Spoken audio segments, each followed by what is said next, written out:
जालना जिल्ह्यामध्ये सध्या उन्हाचा पारा हा 42 अंशापेक्षा जास्त झालेला आहे आणि त्यामुळे सध्या फळपिकांना मोठा फटका या ठिकाणी बसताना आपल्याला खरं तर पाहायला मिळतं। मी जालना जिल्ह्यातील घोणशी बुद्रुक या ठिकाणी आहे आणि या ठिकाणी मोसंबीची बाग आपण जर पाहिली तर सध्या स्थितीमध्ये अशा पद्धतीने जे मोसंबीच्या बाग आहेत ते सुकू लागल्याचं खरं तर चित्र आहे। एकेकाळी जालना जिल्ह्याचा जे मोसंबीचे जे आगार म्हणून या जालना जिल्ह्याची खरं तर ओळख होती, मात्र आता सध्या स्थितीमध्ये उन्हाचा पारा प्रचंड झालेला आहे आणि त्यामुळे सध्या मोसंबीचे पीक जे फळ आहे सध्या जे सुकू लागल्याचं खरं तर पाहायला मिळतात। अनेक जे झाडं आहेत ते सध्या स्थितीमध्ये सुकताना खरं तर पाहायला मिळतात। आपण या ठिकाणी पाहू शकता की इतरत्र जे या ठिकाणची मोसंबीचे बागा आहेत तो सध्या सुकताना खरं तर पाहायला मिळतात। पाण्याचा सध्या खरं तर या ठिकाणी जे प्रमाण आहे ते सध्या कमी होताना खरं तर पाहायला मिळतं। ज्या ठिकाणी विहिरी देखील आता तळ गाठताना खरं तर पाहायला मिळत आहेत।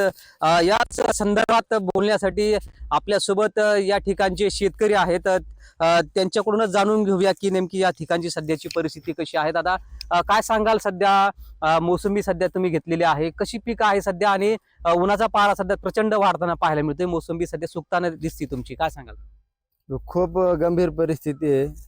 आज पाण्याच्या कमतरता भासल्यामुळे आणि पाणी जे कमी असल्यामुळे मोसंबी पूर्ण सुकून चालली आणि मोसंबीला पुन्हा भाव नाही, भाव पडलेला आहे। त्याच्यामुळे बी शेतकरी आम्ही जे चिंतित आहेत लोक, म्हणजे आमची जमीन इतक्या दिवस या मोसंबीमध्ये आम्ही जे ठेवली 1.5-2 एकर 200-300 झाडं लावली, याच्यात आमची जमीन गेली आणि जमिनीमध्ये आम्हाला याच्यामध्ये 0 उत्पन्न झालेलं आहे। म्हणजे आम्ही दुसरं बी उत्पन्न घेऊ शकलो नाही आणि त्यातले त्यात मोसंबी लावण्याचं असं एक कारण आहे की भाव मोठा असतो, पण भाव त्याचा पूर्णपणे पडलेला आहे। त्यातले त्यात आम्हाला जे तालुका कृषी अधिकारी किंवा सहाय्यक यांचं काही सहकार्य लाभलं नसल्यामुळे आम्ही पूर्णपणे जे आम्ही त्याच्यामध्ये नुकसानीत गेलेलो आहे। आता आम्ही आता आमच्याकडे एक जे पर्याय राहिलेला नाही, माझ्याकडे तर राहिलेला नाही, कारण की पाण्याची कमतरता असल्यामुळं आणि टेम्परेचर म्हणजे उष्णता रोजची 45-40 अंशावर आहे।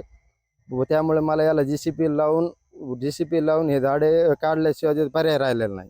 बरं, कसं टन जाती ही मोसंबी दरवर्षी तुमची? सध्या सध्या काय भाव आहे मोसंबीला? आधी भाव त्याला चांगला राहत होता, 52,000, 50,000, 48,000। आता ती डायरेक्ट 18-19 वर येऊन टेपलेली आहे। म्हणजे खर्चाला बी पुरत नाही। खुरपणीला तिला खर्च आहे वार्षिक 50,000 रुपये खर्च आहे मोसंबीला, आणि ती जर 1 टन जात असेल तर मग 18-20,000 मध्ये आम्हाला काय पुरणार आहे सर?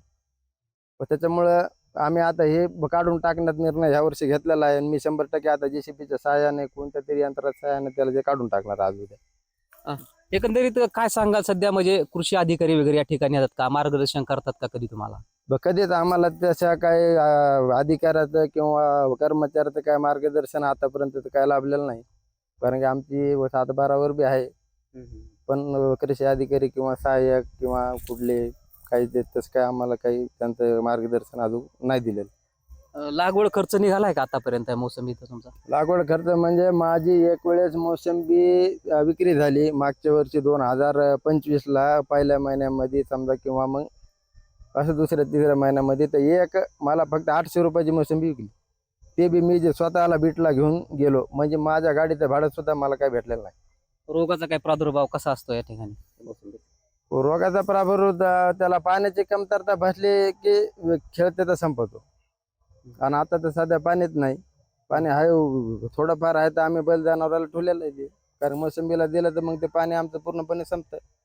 त्याच्यामुळे आता उपटण्याचा पर्याय आलेला आहे त्याला आता शेतकरी आणि मला आता दुसरा काय पर्याय काय वाटत नाही। अगदीच आपण या ठिकाणी पाहिलं तर मोसंबी जी आहे ती सध्या या ठिकाणी पाण्याची कमतरता मे महिन्यामध्ये भासू लागल्याने आता या मोसंबी काढून टाकण्याची वेळ जी आहे ती शेतकऱ्यांवर आल्याचं खरं तर पाहायला मिळतंय। अजय गाढे, LS मराठी, जालना।